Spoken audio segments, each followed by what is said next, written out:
Just over there, sheltered under the lee of that mountain, lies the world's most surprising resort, home to Saudi princes, Hollywood stars, European royalty, billionaire tycoons, multi-millionaire footballers. Their combined wealth adds up to more than most South American countries. But it's where this is that might surprise you most. It's not Malibu or Monte Carlo. It's not Barbados or Bora Bora. No. That, my friends, hold on to your designer sunglasses, is Marbella.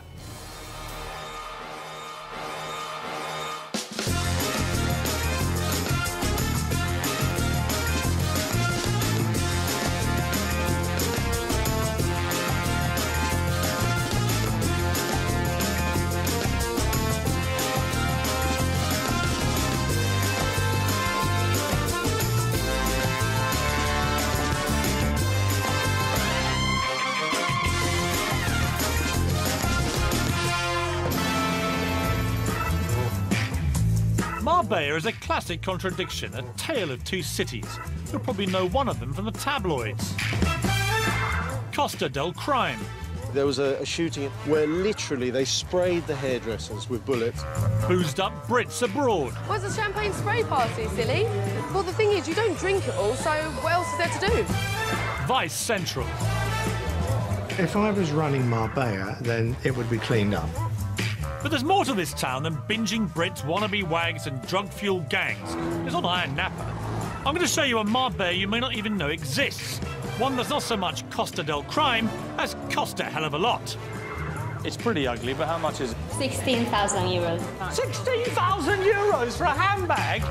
It's stuffed with million-pound mansions. We don't like big houses. You don't like big houses? What's this? Overflowing with luxury boats, oozing with flash cars, and has more than a few resident billionaires to go with them. This has got to be 10 million quid's worth, isn't it? Could be.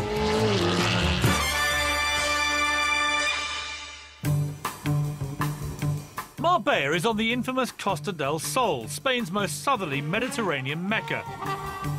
With over 300 days a year of glorious sunshine, it's hardly surprising this bit of coast is so popular with us Brits. 300,000 live here, and a further 2.5 million visit every year.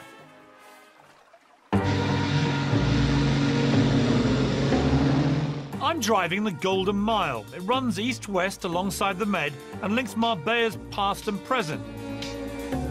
Behind me is the old town that Spanish Christians retook from the original Muslim invaders back in the 15th century. On my left here is the world-famous Marbella Club, where the magic of this place really all began. It was the hotel that first attracted film stars back in the 50s, kick-starting Marbella as an exclusive resort. Up here you have the mosque that was built by King Fahd of Saudi Arabia as a gift to the local people. And tucked up there you have the famous White House, which again King Fahd built as his summer residence. The Saudis still come every summer, spending millions on their annual holiday. All along here is Gulf Valley. There are more courses per head in Marbella than anywhere else in the world.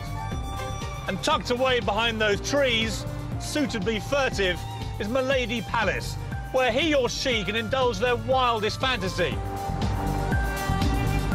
And if you're wondering why it's called the Golden Mile, well, there's one very good reason. Square metre per square metre, this place is more expensive than even London's Mayfair. If Marbella were a goose, then this really is the golden egg. So what kind of person has a home here? And just how rich do you have to be to live on the front row? I've been invited to take a look inside L'Oriana, reputedly one of the most impressive of Marbella's mega mansions. My guide is John Davis. John, how are you? Welcome. Welcome to L'Oriana. I'm looking forward to this. John is a property developer who creates these seafront havens and manages them for the wealthy owners. Wow, look at the chandelier. I mean, let's cut to the quick here. What would that cost? About £150,000. And what about this sort of tapestry here? That's a very special one. There's 3 of those in the world, and that's got over 1.25 million stitches a square metre. And what would that have cost? I think it's valued between 350,000 and 400,000. Wow. But that's just chicken feed. The rest of the carpets in the house cost a whopping £2 million. Thank goodness I didn't step in anything on the way. On not allowed to tell you who owns this place. Suffice to say, he's a British knight of the realm who's worth more than the Queen. Indeed, he only comes here for his summer holidays. The rest of the year, he lets it out. The colours are good today with the sea. Beautiful, absolutely beautiful. The main house is just 5 bedrooms, but there's a 3-bedroom holiday cottage under the lawn, with his own pool and a grotto for the kids. A further 4-bedroom guest house in case friends pop round, and this, another 4-bedroom house in the gardens for the servants. Now, what have we here? Roman spa. Fully stocked gym, saunas, steam rooms, some strange bathing tool. Private cinema. Look at that. And of course, if you're super rich and you fall ill, what better than having your own little private hospital? So these aren't, are they? Oh, they're not real gold, but they're very expensive taps. Like what? Well, I would say for the main 4 or 5 bathrooms in the house, you're going to spend over €250,000. On taps? On taps, yeah. So, John, here's the master bedroom, and I could quite happily wake up to this every morning. Not bad, is it? And this is the view you would wake up to. Spectacular. Unbelievable. And tell me, as we stand here, I mean, if this was to go on the market tomorrow, what would it cost me? Very hard to value, Piers, but all I can tell you is it generates a very good rental income. Like what? It's been renting out for 15,000 to 20,000 euros. A month? A day. A day? Yeah. 20,000 euros a day? In the high season, 20,000 a day, low season, 15,000 minimum. And who pays that? I mean, what type of person? There's people. So taking that rental income as my guide, my calculations value this property at a staggering £70 million. Not exactly cheap, but even half the price. And if you want a glimpse of the kind of people who can afford that, you may want to try the port. We're coming now to the other end of the Golden Mile, the place that most Brits might assume is the real Marbella, and that's Porto Banús, with its fabulous, famous harbour. It's here that you'll find the glitzy bars and chic restaurants. Since its opening in 1970, Porto Banús has been associated with conspicuous consumption and sophistication. This is Bond Street with a tan. The port reflects an insatiable desire to be admired around here. And simply having a few million quid in the bank is nowhere near enough, because the bigger your boat, the nearer you want to park it to the restaurants. The more expensive the wardrobe, the more you have to dress up and show it off. And the flashier the car, the more you have to drive it round and round, trying to get noticed. Being a somebody in Marbella is bloody hard work. But those with cash love nothing more than spending it, which is not difficult in a place that's crammed with 40 of the world's top designer stores. Karen Brady, the ex-MD of Birmingham City Football Club and now sidekick to Lord Sugar in The Apprentice, owns a flat in the port. When it comes to shopping, she's in the Premier League. It would be rude not to, wouldn't it? Yes, I think it's very Yes, Karen I think Brady. so. I think. Come on. Hello. Looks like I've just been hired as an apprentice bag boy. And just when I thought we couldn't possibly shop anymore... Fendi, now this has to be right up your street. I do like Fendi, I have to say. You know, I've got 1 or 2 little Fendi pieces. So, I bet you have. Yeah, no, it has to be said. I mean, I haven't seen a price tag yet. How much is all this gear? I think, Piers, if you have to ask the price, you can't afford it. But what all the wags really come here for is a quality handbag, no matter what the price. Excuse me, how much is this one? 16,000 euros. 16,000 euros for a handbag? Look, Piers. Who buys this stuff? Who buys it? Not exactly how most of their customers react, I imagine. So just how much money is sloshing around these shores? How rich are the people in Marbella? Oh, there's some really, truly wealthy people. And lots of people that want to be close to the glamour. That's why they come to Marbella. That's why they're down in the port, they're in the shops. And they're all just here nosing around, seeing what's going on. You've got one side of it, which is very elegant, beautiful homes to live in, wonderful shops. Then on the other side, you've got the stag do's, the hen do's, the people staggering out of clubs at 5 o'clock in the morning. But actually, both sides are quite fun. You know, it's the Euro trash element of Marbella. So part of it's Euro and part of it's trash. Exactly. So there's cost a lot and cost a little. But in my tale of 2 cities, what is it that makes the rich want to live here? I'll be visiting a mountaintop housing estate for millionaires, where hardly anybody actually lives. I mean, we're talking 15 to 20 million Yes. for a place that is unoccupied. Oh, hardly any All of the them are time. occupied. As that one is down there. On the flip side, just how trashy is Marbella? And what's it like to end up on the wrong side of crime in the Costas? Woke up one morning to find out we'd been broken into. We'd been gassed, knocked out, so we didn't hear anybody in the house. Seriously, you were gassed? If you're super rich and fancy living in the sun, there are a number of options. There's Monaco for the snobs, for refined sophistication, the south of France, for exotic paradise, Barbados, and for raw excitement, you can't beat Miami. But Marbella, that's always struck me as a kind of poor man's Saint-Tropez, where lobster-red Brits come to guzzle their beer, scoff their chips, and read their daily current bun. So why is it that people who can afford to live anywhere on Earth come in such numbers to live in Marbella? Well, for one thing, there's the weather. Marbella has a near-perfect microclimate, with average temperatures of 20 degrees. All well and good, but if you're a multi-millionaire, you don't want to be scrapping over your sun lounger. You want exclusivity, security, and the chance to lord it over everybody else. Well, head into the hills, and you'll find it. Down there is La Zagaleta, one of the most exclusive housing estates in the entire world. For starters, an average plot here will set you back a cool 4 million quid. A pretty penny for a chunk of hillside. But once you've built your luxurious mansion, you can probably expect to double your investment at the very least. It seems some places are just recession-proof. Construction is frenetic here, and property values rising all the time. It measures 2,200 acres and has 50 kilometres of road crisscrossing it. It also boasts 2 golf courses, stables, tennis courts, a bowling alley, a gourmet restaurant and a nightclub. But here's the weird thing about it. Most of the houses there remain empty all year long. Their owners only use them for about 2 weeks of the year, which I guess makes it Butlins for the billionaire.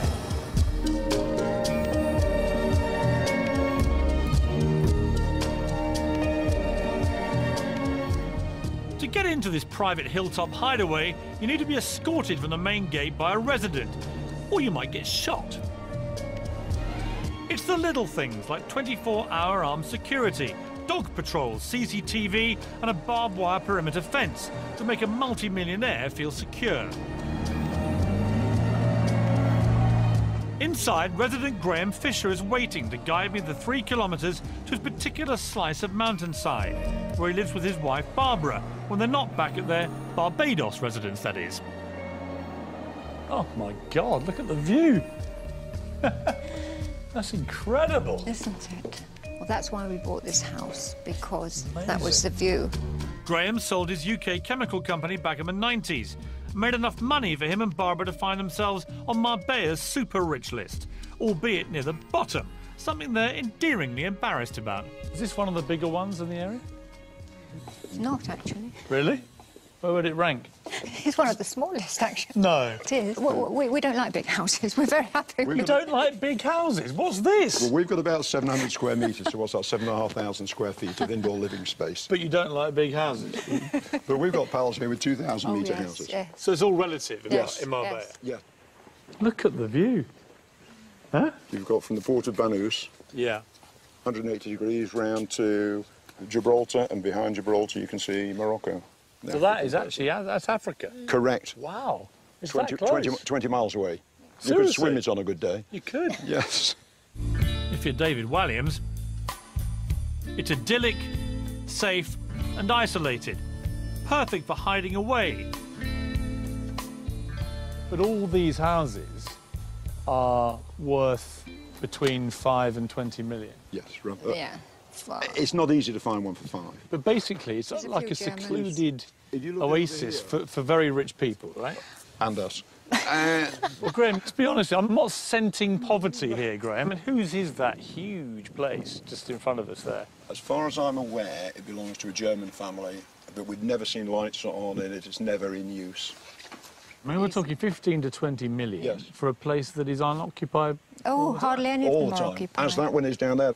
And there are a few Russians here. Yeah, the mayor of Moscow. The mayor of as well. Moscow has a house. Mayor of Moscow. Would you ever sit here and think, actually, we're a bit lonely up here? Well, No, we've got well, lots of no, pals. because the English, well, We all stick together wherever we go, anywhere in the world. Well, I'd love to sit together with you. I haven't quite got the money, Barbara, to be honest with you. Oh, it's a great party house. Huh? We have some great parties out here. But it's, I mean, it is a very nice, secure place. That's why we came here, really. It is probably the Is it completely safe here? Yes. I would think it's probably one of the safest places in Europe. Yeah. So the price of safety in this town is £20 million, give or take a few bob. An awful lot to shut out to ensure your parties aren't gate-crashed by unwanted visitors. But then this is the Costa del Crime. The stretch of coastline was first dubbed the Costa del Crime back in the late 70s, after some of our most notorious crooks came out here to enjoy the sun and to avoid getting nicked. While the UK and Spain were arguing over extradition treaties, the likes of Freddie Foreman, the craze enforcer, and Ronnie Knight, Barbara Windsor's gangster ex, were here enjoying their ill-gotten gains. And British hoodlums are still here, but things have changed. Marbella is now an international melting pot of criminals, and they're all after a slice of the action. Of course, where there are so many criminals living in such a small place, there are bound to be differences of opinion. In the last few years, along this small stretch of Spanish suburbia, there have been a whole spate of gangland shootings. 3 people shot in broad daylight in that restaurant. Another person shot up here on the right. And a married couple machine gunned to death a little further down the road. In this town, you don't want to mess with the wrong people. You see, with Morocco just a short boat trip away, Spain is the preferred route for bringing illegal substances into Europe. Consequently, you'll find more than just a few drug barons hanging around.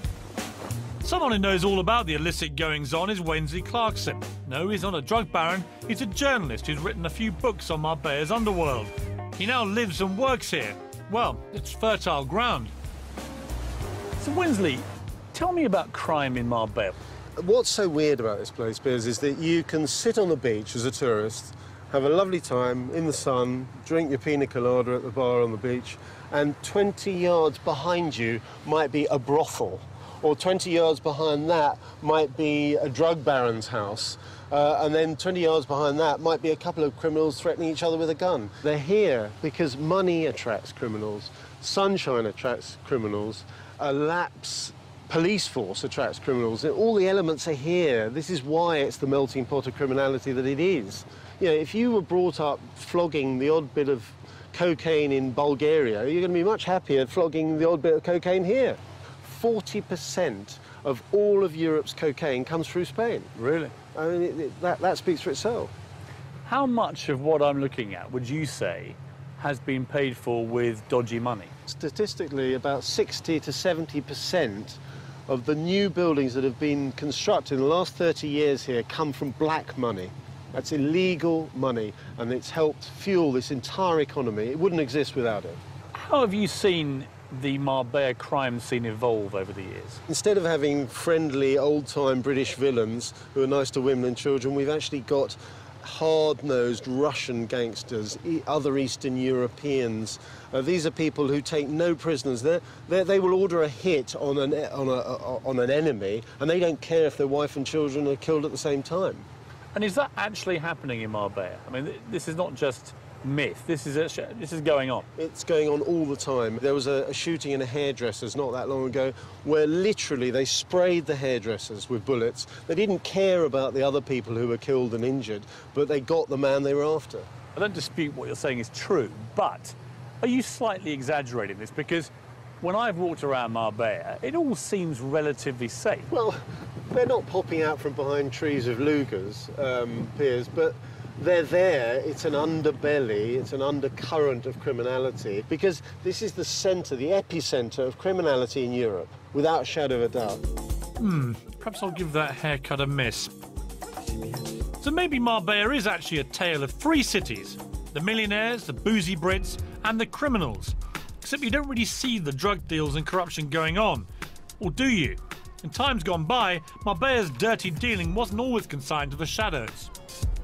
This is a €500 note, or as they call them over here, Osama bin Laden's. Because although 40% of the EU's entire supply allegedly passes through Spain, you never actually see one. And the reason for that is that most of these out here get passed like this, under tables. Black money deals were the order of the day during Marbella's unprecedented 15-year building bonanza, which began in the early 90s when property prices went crazy. The boom was fueled by corrupt mayors and officials who granted thousands of illegal permits to build on restricted land. Today, the carcasses of fraudulent overdevelopment litter this coastline as a symbol of their unrestrained greed. In a town with an oversupply of houses and hit by a recession that left failed businesses strewn everywhere and 3 of Marbella's top hotels going under, prices fell by almost 25% along this coast. It's left thousands of Brits who bought into the idea of a dream place in the sun seriously burnt. In the end, 3 mayors went to jail and the whole Marbella council was disbanded. So you'd imagine they'd be burning effigies of a terrible trio. Well, not quite. The most notorious of the jailed mayors, the late Jesus Hill, is revered by locals as a modern-day Robin Hood, who created the thriving Marbella of today. Michelle and Stephen Eusden explained to me the alternative view of the corruption. They came here with next to nothing, started an expat newspaper from scratch, and judging by what's in their garage, have done rather well for themselves. Michelle, looking magnificent, if you don't mind me saying. Thank you. The greatest nails I think I've ever seen in my life. Take me back to when you first came to Marbella. What was going on here then? At that time, we were just at the end of the last recession. It was just starting to recover. There was still a lot of property here that was half-built, never finished from the previous recession.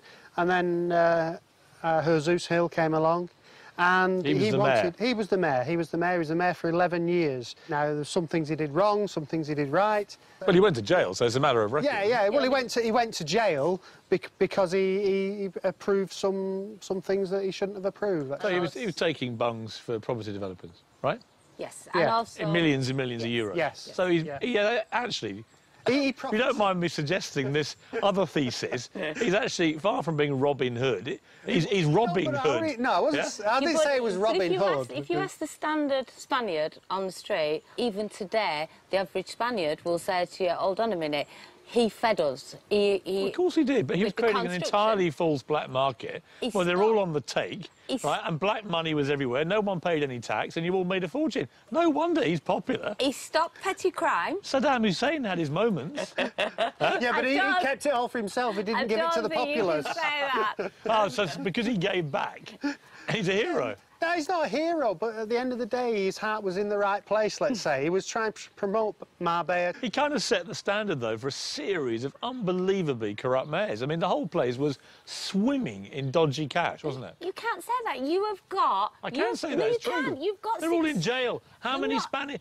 They're not all in jail. Sorry, Michelle. They're not all with respect, how many Marbella mayors were residing at King Juan Carlos's pleasure? Well, at the time, there was 3. However... Just the 3 of them? You can't come to this country and say that there's corruption when you're... Yes, I can. They're all in jail. Well, there is. But there is that everywhere. And is it for the good or is it for the bad? Here, I think a lot of it was for the good. Of course, ironically, he then spawned with his behaviour the arrival of some pretty heavy criminal gangs. I agree with you. Gangsters. Yeah. And you yourselves, in the end, fell victim to these people. Yes. What was that? Well, I woke up one morning feeling very groggy and with a thick head, and I went downstairs to find out we'd been broken into, and subsequently realised that we'd been gassed, knocked out, so we didn't hear anybody in the house. Seriously, you were gassed? Yes. Seriously. They actually put the gas through the air conditioning units. That's how they get it in the house. We believe it comes from Eastern European, and it's something that their special services used to use. We were fortunate.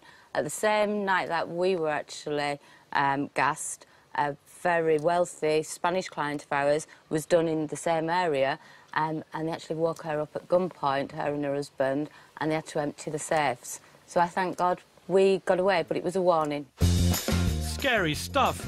But to add to the mix of multi-millionaires, criminal gangs and corrupt mayors, there's a new breed of visitor to Marbella, the boozed-up, binging Brit. But just how bad are their antics? Non-boozed-up Brit Max Clifford does some straight talking. I mean, we've noticed young prostitutes, drugs being openly sold. And I hit the millionaires' playground to find out how they really like to burn their cash. You are clearly stinking rich. Is it impertinent to ask how much this cost you? Yes.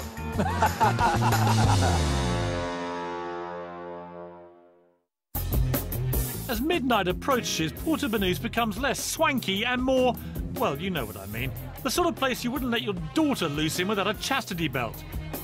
There's no doubt that with the arrival of cheap flights a decade ago, a new type of tourist spewed forth on the plains, and they were looking for just one thing: a party. Marbella developed a Jekyll and Hyde personality. Whilst the front line has kept its upmarket glamour, the street behind has become decidedly more downmarket. It's known as the second line, and at the far end, along with the hookers, pickpockets and pushers, you'll find Lineker's Bar, a home from home to many Brits abroad. Right, ladies, now you are on a hen weekend, right? Who is the lucky hen? You are, right. Why have you come to Porto Banús? Because it's classier than most places and we're classy ladies. Wait a minute, it's classier than most places and you're classy ladies. Ladies, with the greatest of respect, you're wearing weird tutus. It's a one-off, though. So do you really think it's a classy place here? Yeah, it is. Where are you from? Now I know what you mean. The nice part, though. What do you think of this place, Lineker's? It is cheap. It is cheap. You see, even though it may be cheesy, I can't wait to get in there. Yeah, Who would you be most excited to see here? They clearly have impeccable taste. This place has suffered a crate load of criticism for lowering the tone of the port. But after tonight, I can't see what all the fuss is about. An absolutely crazy place, and yet, I have to say, undeniably good fun. They're all having a great time in there. I mean, look. Actually, maybe not. The Lineker behind Lineker's is Wayne, once famous simply for being the cheeky younger brother of Gary. He's now famous for being the tax-evading younger brother of Gary, who went to prison and then came out to create a string of boozers, nightclubs and strip joints that stretch across the Med and beyond. It's definitely fun here, isn't it? No question. Wayne's not exactly Mr. Popular with Marbella's elite, thanks to the party-hungry clientele he brings to town.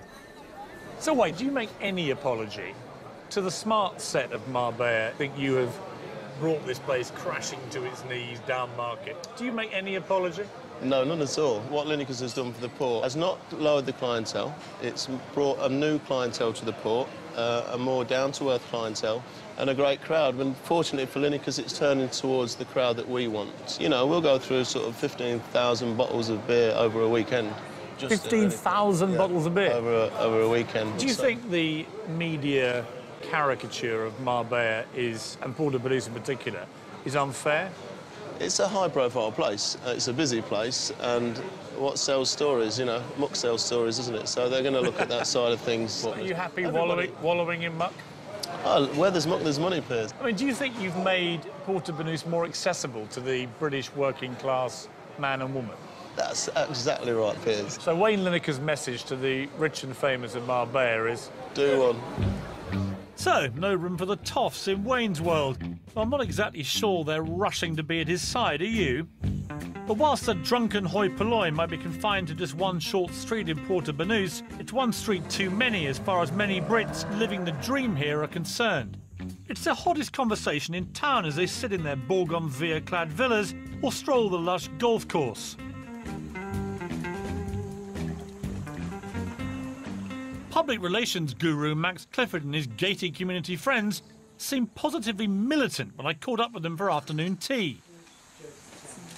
This strikes me, we're all sitting here having an absolutely quintessential English tea. And it kind of suits all of us. Tea, 5 o'clock in the afternoon, when Bob's been golfing and we've been swimming and the girls have been shopping, yeah, or having their nails done. It is lovely here. I mean, I have to say, though, this is about as far removed from Porto Banús at night time. Marbella is a weird contradiction of areas, isn't it? Porto Banús is like Soho is to London. Yes. You can come out of the theatre in the West End and go to a beautiful restaurant, or you can go into the streets of Soho where there's drug addicts and prostitutes and whatever. It's the same here.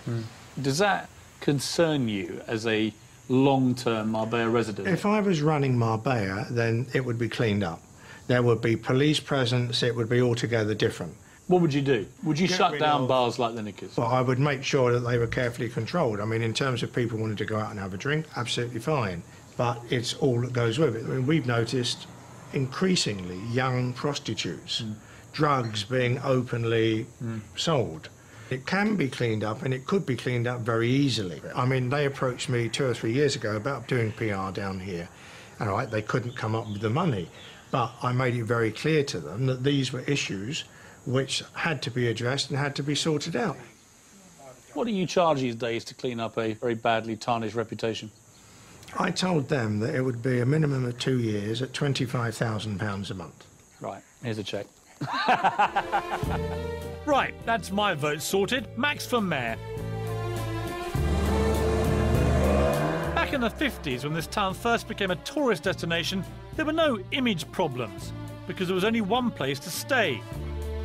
European blue blood playboy Prince von Honlo turned a rustic farmhouse into the hideaway Marbella Club Hotel, with the express intention of offering it as a chilled-out alternative to the razzmatazz of Saint-Tropez for its aristocratic chums and glamorous Hollywood friends. There was a time when the only telephone on the coast was here at the Marbella Club Hotel, which meant the likes of Jimmy Stewart, Cary Grant and Audrey Hepburn might all be in the same queue waiting to call home. This hotel still has an aura of chic discretion about it, with 23,000 trees in the garden and individual private villas, making it easy for stars to come here and stay without anyone knowing about it. Just a week ago, desperate housewife Eva Longoria slipped inside and stayed in one of his £3,500 suites. The paparazzi were nowhere to be seen. Step next door into the Villa Tiberia restaurant and you'll still find the glamour and sophistication associated with Marbella of the 50s, a time when elegance and wealth kept itself to itself. Definitely very classy. But down on the port these days, it's more, if you've got it, flaunt it. And there are plenty of new money types who do. Well, if you've made a few million, why keep it to yourself? And if you really want to flash the cash, then head up the Ronda Road into the hills and burn some serious money with Marbella's top players. This is the Ascari Race Resort, a private club with a paltry joining fee of just £150,000. The multi-millionaire petrolhead who built this place largely for his own amusement also designed and manufactured this little plaything to go with it, the £250,000 Ascari supercar. Klaus Vort is the 58-year-old high-tech inventor and one of Marbella's richest residents, whose money fuels it all. And his latest invention to make himself even richer is a finger scanner that's impossible to fool. It's all about fingerprints, right? It's not fingerprint. What is it? It's a radio scan of your 7th layer inside your finger. It's like something out of Star Trek. There's a good reason for all this security. My God. These are Formula One cars, These right? are all Formula One cars. All of them have been used in Formula One races. Proper Formula One cars. I'm now inside the most expensive toy box in the world. This has got to be 10 million quid's worth, hasn't it? Could be. What was your vision for this place? Basically, I would like to own a circuit where I could play on every day. That's how it started. It's the ultimate boy's toy, really, isn't it? Yes. Every day I get here, I still think it's a fantastic place and I love it. It's like walking into heaven when you get to these gates. It's an extraordinary place. Yes. I mean, you could live anywhere in the world, couldn't you? Yes. Why Marbella? I think Marbella is vastly underrated. I think it's a fantastic place. Need to be in Western Europe on a regular basis. So this is only 2.5 hours flight from London or from Amsterdam, whatever. So it's easily accessible. I mean, with the greatest respect, Klaus, you are clearly stinking rich. Is it impertinent to ask how much this cost you? Yes.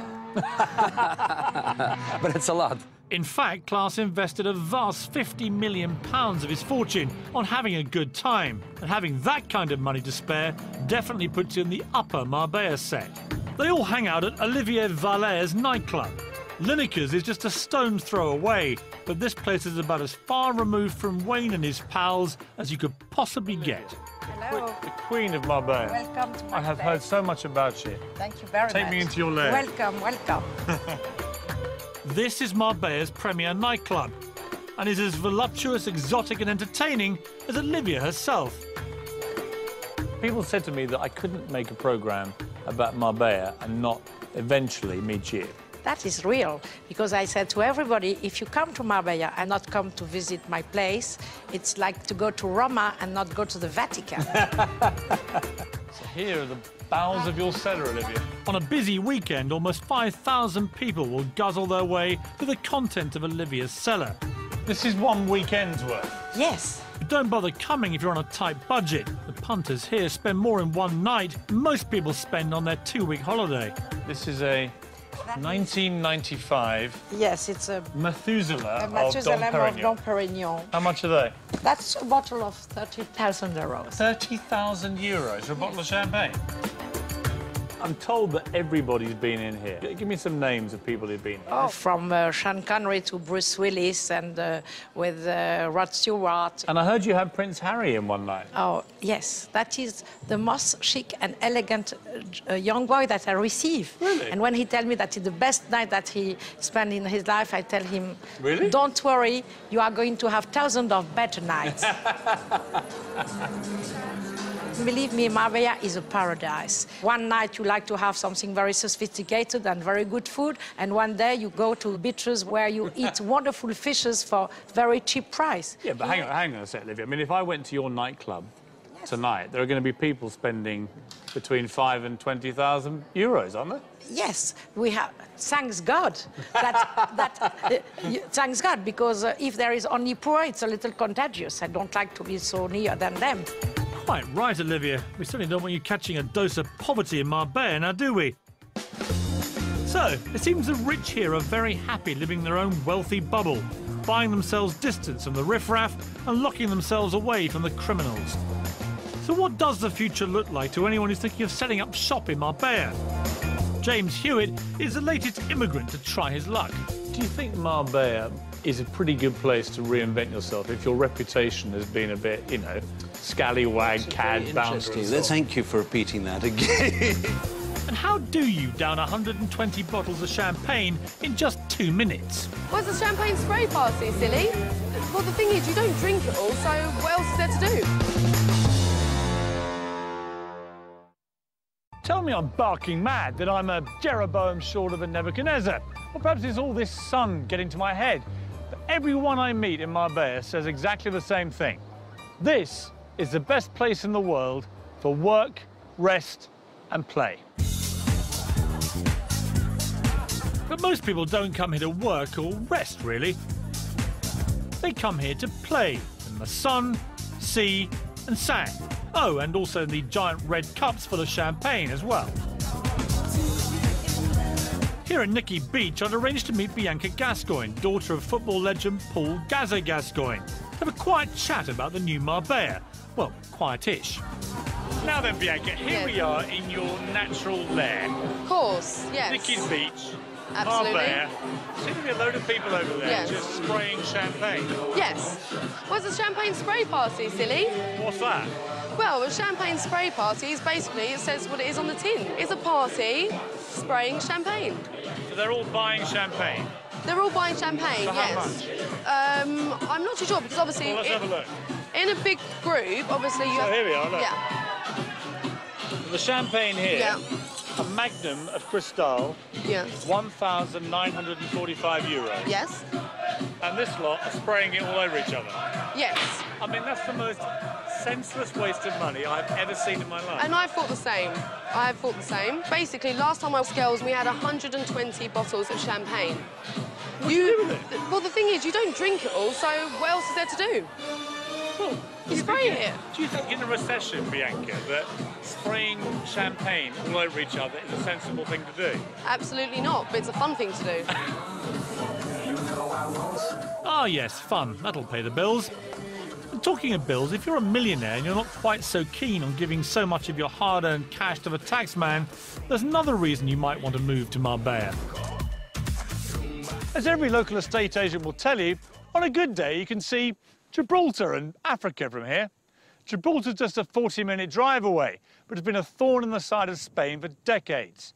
Lurking like a shark off the coast, feeding off the scraps that places like Marbella throw at it. But the tide may now be turning. If you're a tax exile, then Gibraltar's now one of Europe's lowest tax takers. And incredibly, you don't even have to live there to reap the benefit. Sounds too good to be true? Well, don't take my word for it. Have a listen to what James Young has to say. He's a Marbella millionaire who sold his pharmacy business in the UK and saved a fortune in tax by buying a flat in Gibraltar. I caught up with James on his £2 million Sunseeker. Pen and paper at the ready, everyone. So, James, I mean, you really are living the Marbella life, aren't you? I'm not quite sure about this. Well, let me spell it out for you. Yeah. Nice big yacht. Yes. Vintage champagne in your hand. Yes. The coiffured look of a man stinking of success, James. Wow. How do you plead? Guilty. Guilty, yeah. Yeah. I mean, it's maybe a daft question, but what made you leave Sunderland to come and live in Marbella? Well, before I sold the company, I took advice and applied to be a resident of Gibraltar. But you don't have to live there for any number of days as part of the deal. Exactly. I don't have to live even one day or spend one night there. Really? I can just spend my time in Marbella. So what is the tax in Gibraltar if you do that? Well, I didn't have to pay any capital gains tax on the sales price when I sold the company. Do you mind me asking what you sold it for? A few million, yeah. So basically, by buying a little place in Gibraltar, you ended up paying no tax on that at all? Yeah, that's right. If you'd done that in England, you'd have been paying... Exactly, capital gains tax at 10%. But on top of that is the inheritance tax, which is very important to me. So by being resident in Gibraltar, what would that be now, your inheritance tax? Nothing. Really? Nothing. My assets will be passed down to my children. And if I was in England, half of it would be going to Gordon Brown. But what has Marbella got that Sunderland couldn't give you, James? Well, it's got the weather, it's got the food, I was it's got joking. the ambiance. I've been to Sunderland, don't worry. Yeah, right. yeah. So perhaps the reason this town is so successful is that just about anyone can come and make a life here. From millionaires to boozed-up revellers, and from aristocrats to criminals. They're all doing what they do here in Marbella. Armed with the idea that Marbella will accept anyone with open arms, Britain's ultimate cad traded his life in Chelsea for a new life here in the sun. This is Polo House, a high-class establishment serving tiffin to the toss. Well, actually it serves posh nosh to anyone who'll pay for it. It's owned by one of my old tabloid targets, James Hewitt. Awesome guy, James Awesome. For him, it's a whole new lease of life, a reinvention as restaurateur, rather than reality TV star, lettuce seller and all-round bounder. And let's not mention the affair with the most famous woman of all time. James, we meet again. We do indeed. Very warm welcome. In slightly more... Friendly. Yes, friendly circumstances, yeah. Do you think Marbella, more than most places, is a pretty good place to reinvent yourself if your reputation has been a bit, you know, scallywag, cad, very bounder interesting. and That's so a very... Thank you for repeating that again. Scallywag, cad, bounder. You know what I mean, though? That actually this is a pretty good place and reinvent I think anywhere is a good place to go, other than England. No, I wouldn't have chosen it for any other reason than it had potential for developing a new business. Is it a big risk for you? Oh, yes. A huge risk. I mean, last year was quite worrying. A worst possible time to launch a place like this, I would have thought. Well, I mean, one probably wouldn't have done it had one realised that the credit crunch was coming. How much of a draw here are you, personally, do you think? I hope very little. Because what I hear is that all the ladies in town No, you're love joking. coming... No, I'm serious. You're joking. No, You are like coming along here to meet James Hewitt, which obviously I find quite baffling, but it's true. Well, thank you for that. Well, no, I'm not going to kid myself. I mean, you know, I think that people are intrigued. I mean, I don't think it's necessarily me, but it's the person that they've read about or heard about. But I hope they find when they've been here that they like the place and they come back. And is there a lady in the life of James Hewitt at the moment? No. No? No. No time. No time. I mean, would it be a dream of yours that you could be remembered, perhaps, as James Hewitt, a successful restaurateur, rather than James Hewitt, ex-lover of Princess Diana? I mean, you can't sponge history, so... But in terms of an aspiration for you, personally? Yes, I mean, I'm trying to, you know, I have moved on. I'm going to continue to move on. And if that is accompanied by success, then I would have no complaints. Good luck. Thank you. I set off to investigate a tale of two cities, but Marbella has turned out to be a mini metropolis in my son, providing everything to everyone. Try and quantify exactly why so many people flock down here, and you'll be sipping your G&Ts for several days to come. But one thing's for sure, it remains at his heart somewhere that people come to live a dream, to retire, to party, to make a fortune, to spend a fortune, or even just to enjoy a great holiday. Marbella, whatever tickles your fancy, can offer it all.